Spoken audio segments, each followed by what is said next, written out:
Welcome back to a new video in my YouTube channel. Today I will talk about my preview for England versus DR Congo. Let's start with England. England are coming into this match in okay form as they only got 7 points in their group. Even if that sounds okay, but most people did expect them to get the perfect 9 points. And their draw was very overwhelming as they drew against Ghana 0-0. This match was a very bad match from England as their main striker Harry Kane had a terrible game. In the last minute he even missed a huge chance that could have led to a goal. And overall in the first match England played amazing. They scored 4 goals against Croatia. That was an amazing attacking display. And some people were really happy that for the first time England are playing attacking football. As with Gareth Southgate, England will play very defensive football, as we saw in the Euros, that England were the worst side to go to the final. Most people didn't really expect them to reach the final like the way they played. And overall, they were very underwhelming with Gareth Southgate. But for Thomas Tuchel, this team has evolved. They play more up the pitch. But they have this one problem, their wingers. Their wingers that have Madueke, Rashford, Saka and Gordon aren't the best of options. Even if Gordon and Rashford are excellent, yes, they are excellent players. But on the right, Madueke is just not someone you can trust.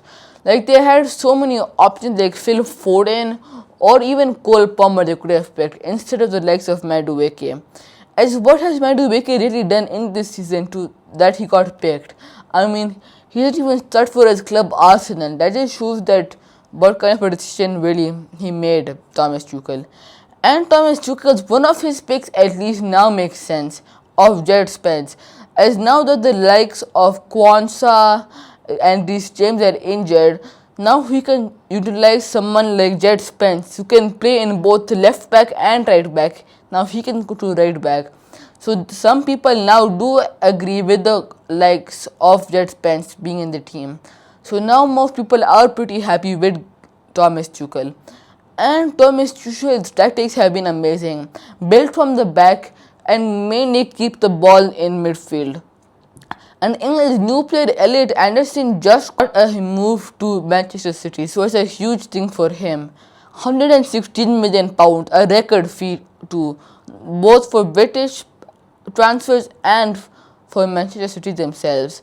And Elliot Anderson is a really good player for Thomas Tuchel, as it's his job to build up the play from the back directly forward. As when the likes of Kwanzaa passes the ball to him, it's his job to either pass in the wings to Madueke or Gordon or move up to Kane or Bellingham. Now let's move on to DR Congo. DR Congo is coming into this match in interesting form, as they got a total of 4 points in the group stages, as they somehow drew to Portugal 1-1.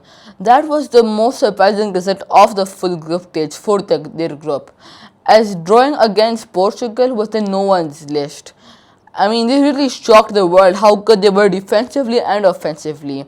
And their star man on top, Wissa, has been in amazing form as he scored against Uzbekistan and against Portugal. That just shows what kind of a big player for the national team is Wissa. Overall, this Congo team lacks one thing, midfield.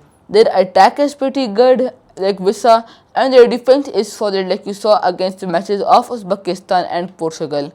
But their midfield isn't the best, as it's not connecting the defense to the attack. Most of the wide players have to drift inwards and cross the ball inwards. So my prediction for this match is England 1, DR Congo 0.